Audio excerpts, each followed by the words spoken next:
Who is financing Anne Waiguru's political campaign? Well, some of you will say, oh, that's obvious. She made a lot of money from NYS. Yeah, but politics is not normally like that.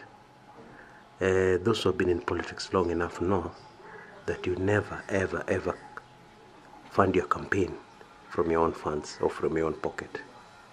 Yeah, that is normally a recipe for disaster. That's normally a recipe for getting into bankruptcy very quickly.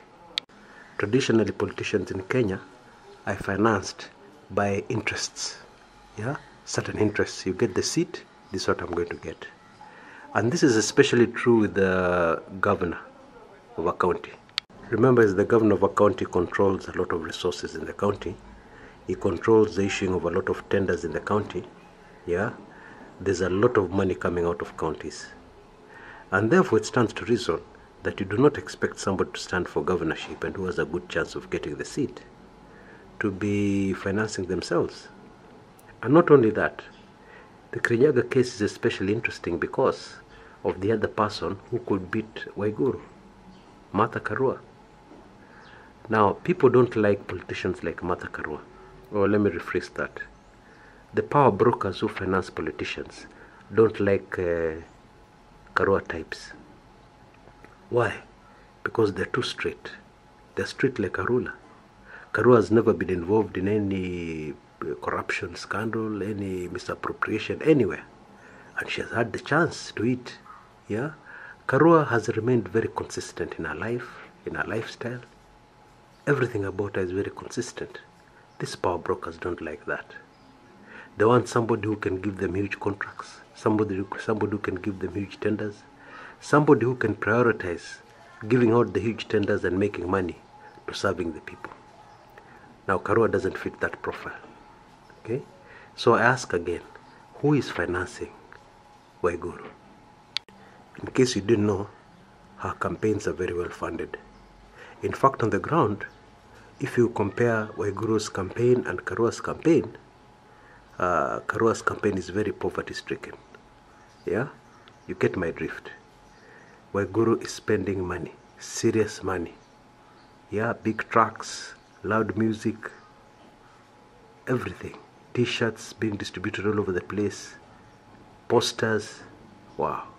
If you do your rough calculation, this is serious money pouring into Kirinyaga. Very serious money. So the mystery remains, where is it coming from? Now the answer to that question is so sensitive. Oh, it is so sensitive that it cannot be shared here on YouTube. Yeah? But naturally, members of Club 1999 know the answer. Yeah?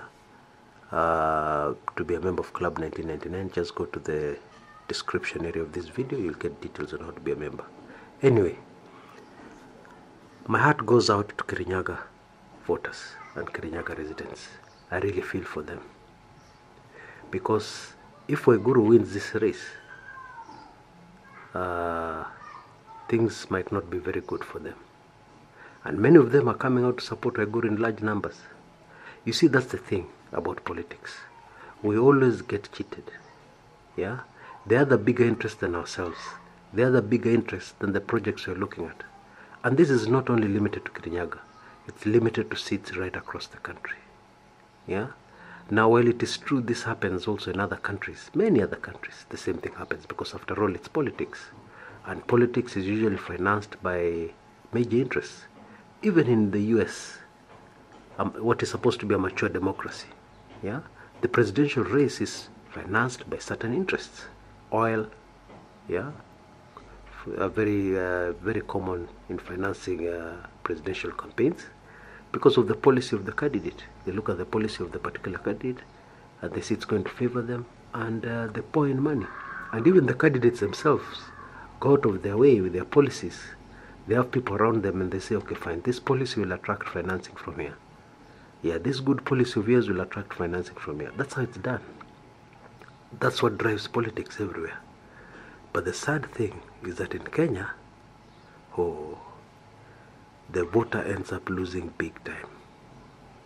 Yeah?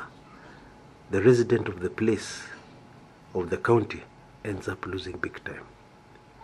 And that's why I'd say, it's a bad thing to say, but it's true. It's a good thing to collect all the money being distributed in the county. Get every opportunity and collect that money. Yeah? Line up even twice, 3 times and collect that 1,000 bob or 500, whatever money is being distributed. Because when these people get elected, that is the end of the honeymoon. Voters will end up empty-handed, with empty promises, with visions that were never intended to be fulfilled. That's politics for you in Kenya. This is Chris Kumekucha.